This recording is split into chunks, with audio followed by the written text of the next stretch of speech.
The scent of lilies and stale grief clung to me like a shroud. I was 32, and watching them lower my mother, Caitlin Hughes, into the ground felt like burying a part of myself I hadn't even realized was alive. For the last few months since her cancer diagnosis turned terminal, I'd been her primary caregiver. Every pill, every meal, every late-night panic attack. It was me. My brother Norman, 36, called every other day, but never once offered to take a shift. "Just checking in, Sierra," he'd say, his voice tight with a performative concern that always grated on my nerves. Stacy and I are sending positive vibes. Stacy, 33, his wife, would occasionally drop off a casserole that no one ate, then spend an hour on her phone in the living room, whispering about family matters to someone. My Aunt Genesis, 54, my mother's sister, would visit, but only to critique my mother's pallor or the dust on the mantelpiece. Her son, my cousin Jonas, 28, would just smile and nod, a charming but empty presence. They were all there for the show, never for the actual work. I'd been the invisible daughter my whole life, the one who handled things, the one who didn't complain. It was a role I'd learned to embrace, even cultivate, because it gave me a certain kind of power, a quiet indispensability they never quite understood. They thought I was just the caretaker, the doormat. They were wrong. The funeral itself was a blur of black suits and crocodile tears. I'd paid for everything, of course. The casket, the flowers, the reception hall. Every single cent came out of my savings because no one else offered, and I wasn't about to let my mother's final send-off be anything less than dignified. I could hear the whispers, the barely masked hunger in their voices as they talked about what Mom would have wanted, which always seemed to translate to what Mom left behind. As the last mourner shuffled out and I stood by the open casket, preparing to give my mother one last look, Norman sidled up beside me. His eyes weren't on our mother. They were on me, hard and cold. I reached out, my fingers tracing the cold wood, and slowly, deliberately, closed the lid. The click echoed in the silent room. "About that $200,000, Norman said, his voice low, cutting through the quiet. "You owe us." Norman's words hung in the air, thick with accusation.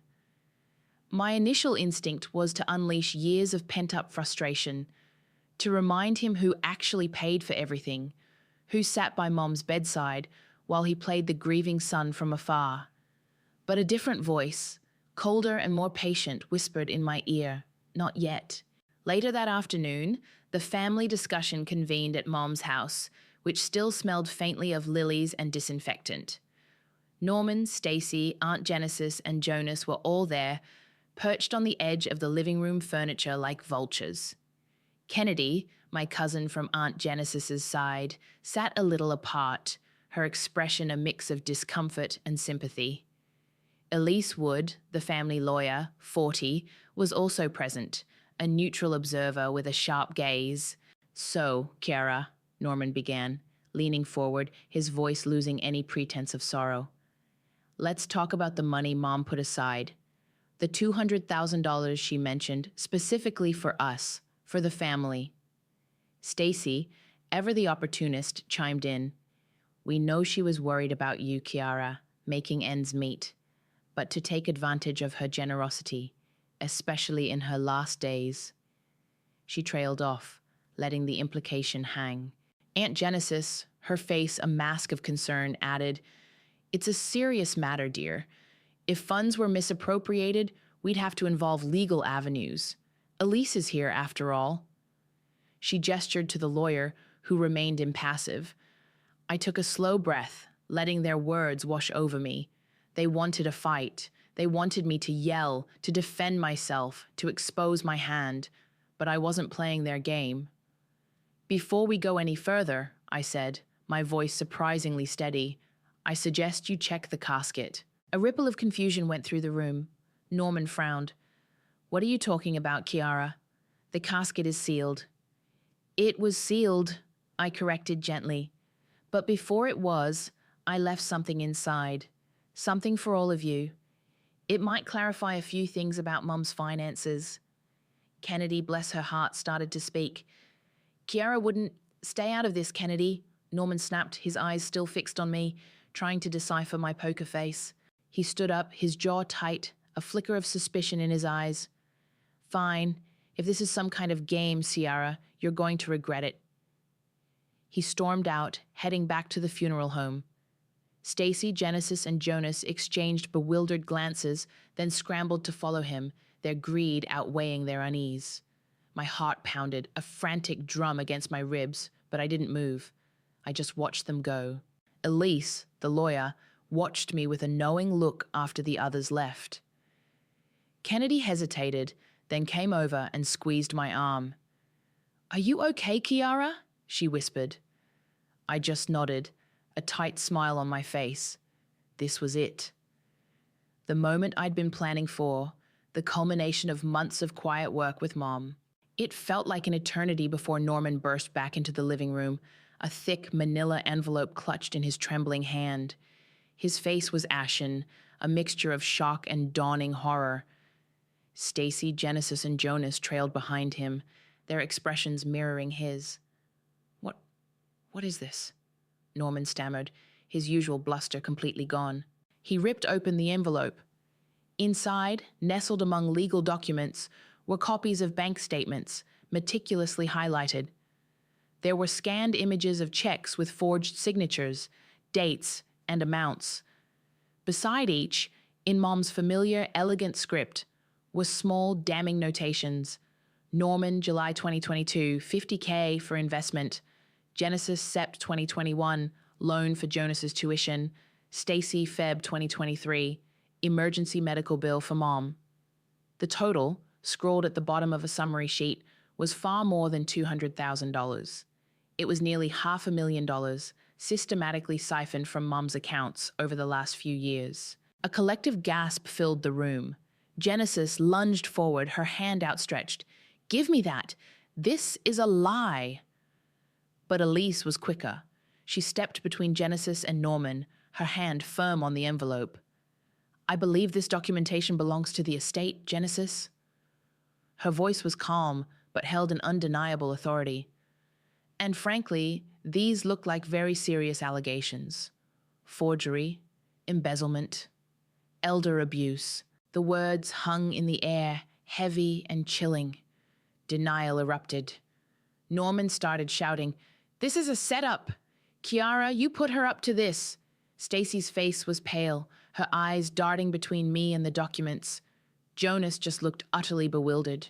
Mom had confessed everything to me in her final weeks. Not just the money, but the constant pressure, the emotional blackmail, the way they'd bled her dry while I was the one doing the actual caregiving. She'd been so ashamed, so heartbroken, but also furious. She wanted justice, not just for herself, but for me, for the years I'd sacrificed while they took. Together, we'd compiled every piece of evidence, every forged signature, every suspicious withdrawal.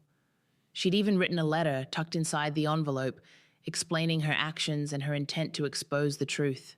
Elise looked at the stunned faces, then at me, a faint nod of understanding passing between us. "I believe the authorities will want to see these," she stated, her voice cutting through the rising chaos. I turned and walked away, leaving them in their self-made turmoil. The silence of the hallway felt like a balm after the storm. The news spread like wildfire, fueled by the sheer audacity of what Mum had done from beyond the grave. Within days, investigators were knocking on Norman and Stacy's door, then Aunt Genesis's. Bank accounts were frozen. The quiet hum of the neighborhood was replaced by the low thrum of speculation. My phone became a battlefield of ugly texts and social media attacks from relatives I barely knew, all parroting Norman's narrative. I was a manipulative monster who'd turned Mom against her own family. I ignored them. My focus was elsewhere, on the quiet satisfaction of seeing justice begin to unfold. I remembered the long nights with Mom, huddled over bank statements and old receipts. Her hand, frail but determined, pointing out another discrepancy. "See, Kiara, that's Norman again. He said it was for a business opportunity." Or, Genesis promised to pay me back for Jonas's tuition. Never saw a dime. Each revelation had been a fresh stab for her, but also a step towards clarity. We'd worked in silence, a conspiracy of two, building a case that was now tearing their carefully constructed lies apart. It was a bittersweet victory. I felt a triumph, yes, a deep, resonant vindication. But there was also a profound loneliness. Mom had been my shield, my reason for enduring their abuse. Now she was gone, and while she had freed me, she had also left me to face the fallout alone. She was the final judge, and her verdict was absolute, but the silence she left behind was deafening. A few evenings later, there was a tentative knock on my door. It was Kennedy. She looked tired, her eyes red-rimmed. I had to see you," she said, stepping inside. We sat on my worn sofa, and she confessed, her voice barely a whisper. "I always knew Norman was taking money from Aunt Caitlin. He bragged about it once, years ago when he thought I wouldn't understand. Said she was too soft and he was just ensuring his inheritance." She looked at me, her gaze earnest. "I'm so sorry, Kiara. I should have said something." I just squeezed her hand. It was a small comfort, but a real one. At least one person in this family had a conscience. The next morning, I found a note tucked into my mailbox. Not a bill, not an ad. It was handwritten, scrawled in angry block letters, "You ruined us. This isn't over."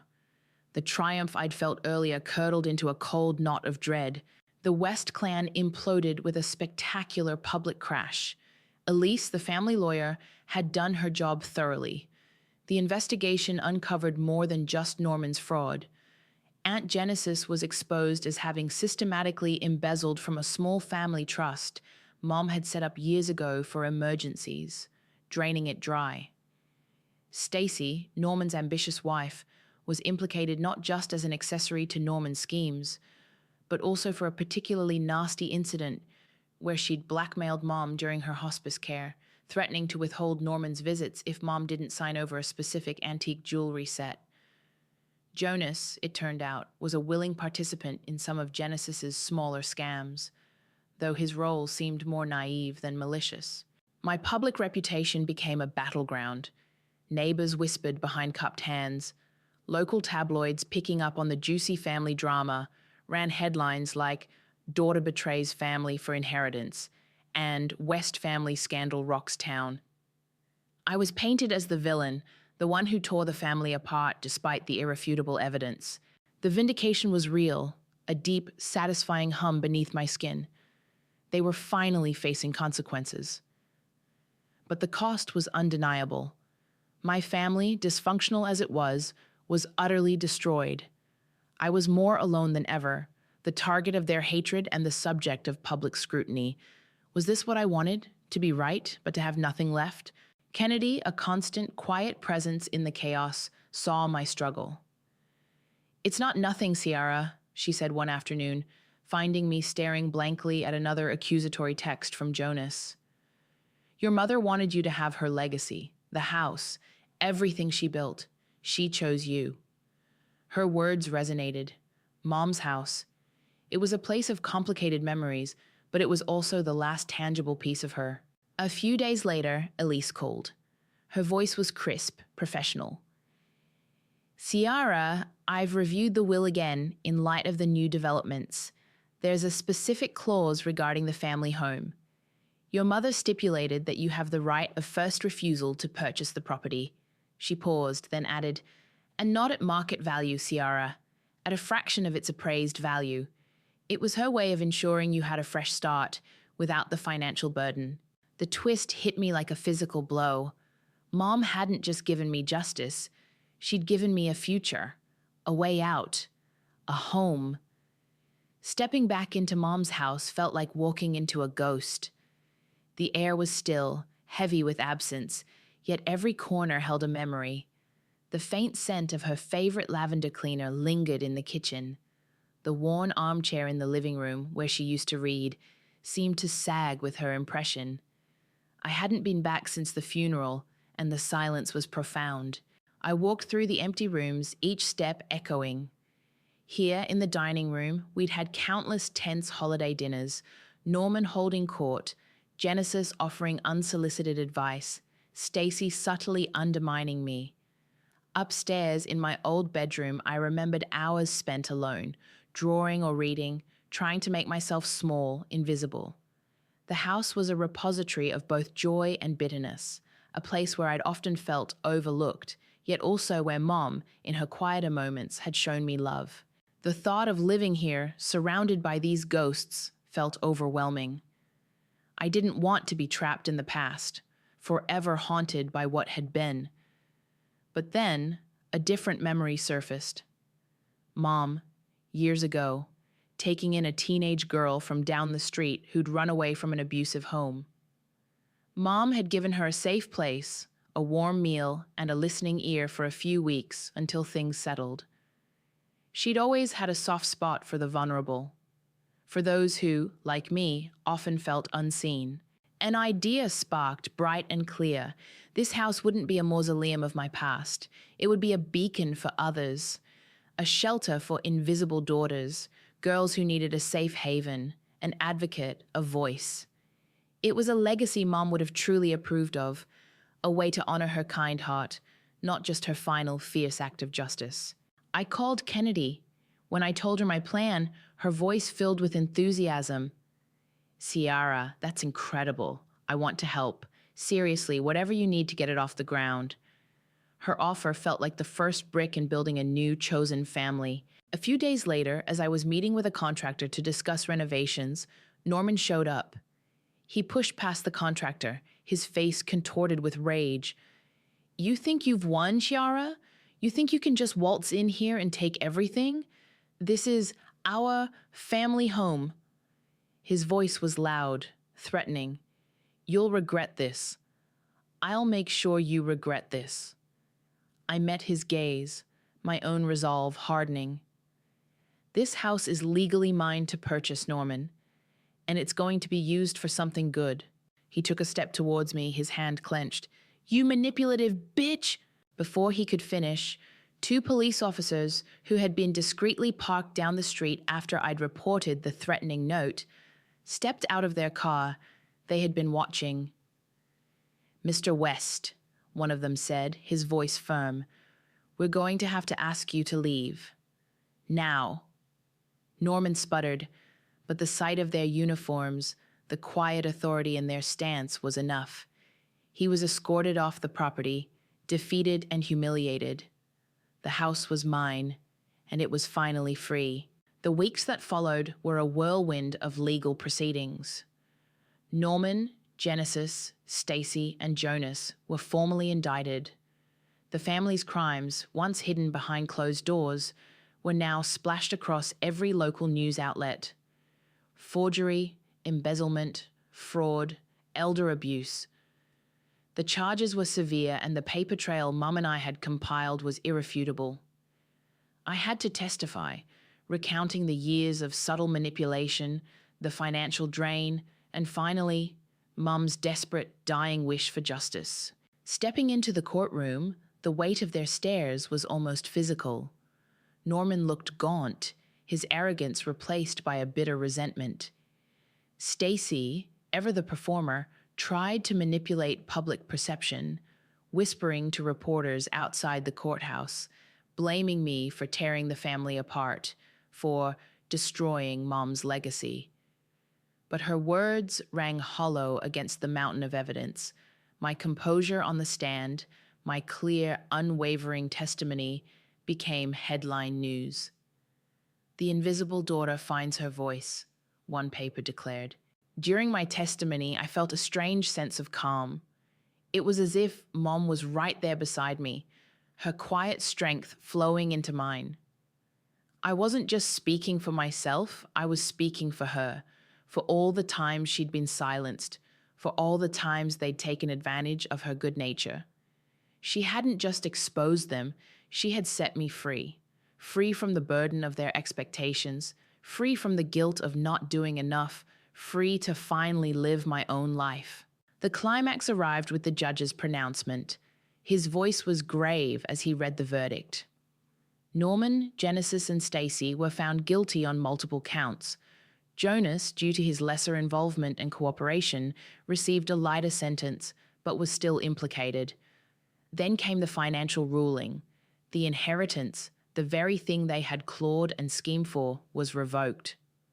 All remaining assets from Mum's estate, after the house sale to me, were forfeit, not to them, but to restitution for the victims of their various schemes. And, significantly, a substantial portion was earmarked for the establishment of the Caitlin Hughes Memorial Shelter. My shelter. My revenge was complete. They were disgraced, their greed laid bare for the world to see. The silence in the courtroom was deafening as the judge finished. It was over. The scent of fresh paint and new beginnings now filled the old house. It had been nearly a year since the trial, since the judge's gavel had fallen, sealing my family's fate.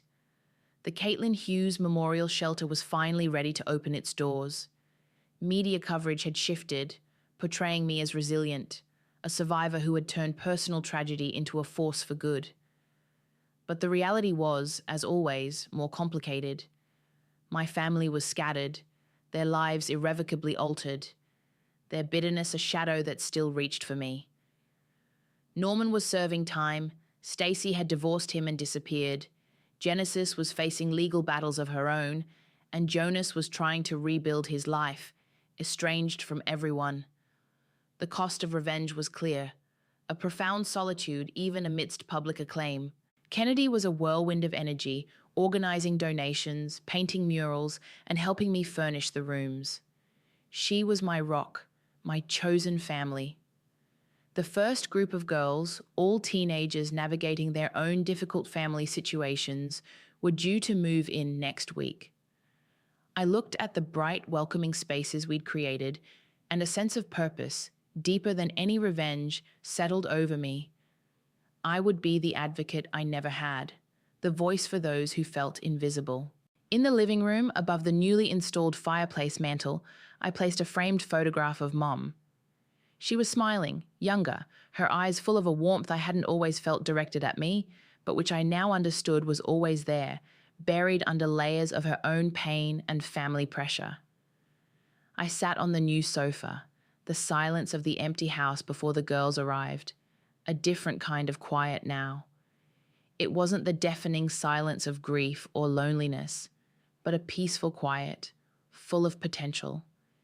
There was still an empty seat at the table, a void where my mother should have been, where a functional family might have sat. That sting would likely never fully fade. Maybe revenge is messy, maybe it hurts.